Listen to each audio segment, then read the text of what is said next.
Au jour d'aujourd'hui, il n'y a pas plus indécis que les hommes. Un matin, on se réveille, vous voulez les femmes indépendantes, entrepreneuses. Un autre matin, on se réveille, vous voulez les femmes soumises, les femmes qui restent à la maison. Au final, vous voulez même quoi? Décidez-vous une seule fois, on va comprendre. C'est une publication où j'étais en train de dire aux femmes que être juste de bonnes cuisinières ne suffit pas, ne peut même pas suffire de nos jours. Je vois ce message là que le monsieur a laissé. Attendez, je vous éclaire. C'est pas le même de quoi. Concentre-toi sur la vente des poissons. Le fait que tu gagnes de l'argent ne doit pas être une cause pour négliger le rôle basique d'une femme dans un foyer. Pardon, attends, je clarifie d'abord avant de continuer à lire le message. Il a noté que de nos jours, les meilleurs cuisiniers sont des hommes. Continuons le message. Moi, ton mari, je vois ce genre de vidéos. Tu as toutes les activités là. Ce sont les femmes comme toi qui poussent les hommes à bloquer l'entrepreneuriat des femmes, de leurs femmes. Faire à manger soi-même est d'abord symbolique. C'est pas une question de moyens.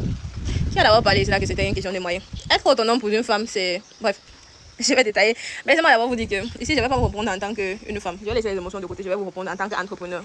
Parce que ma réponse dépend aussi de beaucoup qui veulent lancer leur femme dans l'élevage des poissons. Ok? Vous connaissez ma réponse sur le fait de se marier. Être obligé de se marier pour être heureux. Voilà. Mais permettez-moi que je clarifie une chose. Entreprendre, travailler et inspirer n'efface pas la dignité, ni la valeur, ni la responsabilité familiale d'une femme. Le rôle dans le foyer se construit par le dialogue, le respect et l'organisation. Pas pour les injonctions publiques basées sur les stéréotypes. Gagner de l'argent honnêtement formé, créer de la valeur, nourrir des familles n'a jamais détruit le foyer, au contraire. Je ne sais pas si on est d'accord. L'entrepreneuriat féminin n'est pas une menace pour les hommes. C'est une force pour les familles et pour la société. Restons concentrés sur l'essentiel. Le travail impacte et les résultats aussi. Une femme peut vendre ses poissons, gérer son business sans même mettre son visage sur le méta, sur Internet. Ici, là, j'ai eu à empoissonner 2700 poissons. Je suis pratiquement j'ai 20 poissons restants parce que j'ai déjà tout vendu mon stock. Si vous voyez mes images sur Internet, c'est parce que je vise l'échelle internationale. Je voudrais que si des personnes m'envoient de l'argent à distance, qu'ils sachent au moins à qui ils envoient. Et aussi s'ils peuvent me porter plainte ou aller à la traditionnelle réclamer leur argent. D'accord? C'est une façon pour moi d'être en confiance avec mes clients d'ailleurs. Mais alors, je vous précise qu'une femme peut vendre ses poissons sans toutefois être connectée à Internet, sans toutefois monter son visage sur Internet, parce que les poissons se vendent tout seuls. C'est-à-dire qu'une femme peut inspirer d'autres personnes et être une bonne épouse ou une mère. Les deux ne s'opposent pas. Au contraire, ça s'appelle l'équilibre et la vision. Encourager les femmes à rester petites n'a jamais fait grandir une société. Moi, je construis et j'avance. Et je montre également à d'autres si possible. Chacun a sa mentalité, chacun a son niveau de compréhension. Réussir ne retire en rien la féminité. Ça renforce juste la capacité à assurer l'avenir.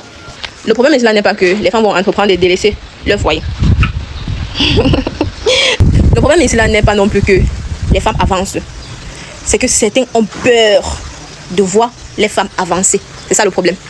Ils ont peur de leur ego. Ils ont peur de ne plus être au centre de tout. Ils ont peur de ne plus être la personne qui maîtrise. Ils ont peur de donner le choix aux femmes. Ils ont peur qu'elles deviennent autonomes et ne supportent plus tout et rien. D'accord? Ils ont peur que les femmes puissent enfin prendre des décisions. Ils ont peur qu'elles aient les mots à dire. Les hommes ont juste peur de voir les femmes grandir. Que leur ego ne soit plus remis en question. C'est ça votre problème. Sinon, dites-moi comment, avec des installations comme ça, derrière sa maison, où j'ai pu vendre 2700 poissons sans me déplacer, les acheteurs sont venus prendre sur place. Vous allez me dire aujourd'hui pourquoi est-ce que vous ne pouvez pas non plus lancer votre femme dans cette activité pour qu'elle puisse s'enjailler ou alors être une source de nutrition à la maison, même pas seulement pour vendre, juste le fait de s'occuper quotidiennement. Dites-moi en fait, je veux comprendre. Vous avez peur de quoi? Votre ego, l'ego des hommes. De ne plus être au centre de tout. De ne plus être cette personne chez qui on vient taper la main chaque fois pour demander quand il faut du sel, du cube. C'est ça votre ego en fait. C'est la partie là qui vous dérange en fait. Sinon, ce n'est pas que le foyer sera délaissé. Laissez-moi ça. Mon avis concernant le mariage, vous le savez déjà. Mais là, je vous réponds en tant qu'une femme qui représente d'autres femmes au foyer.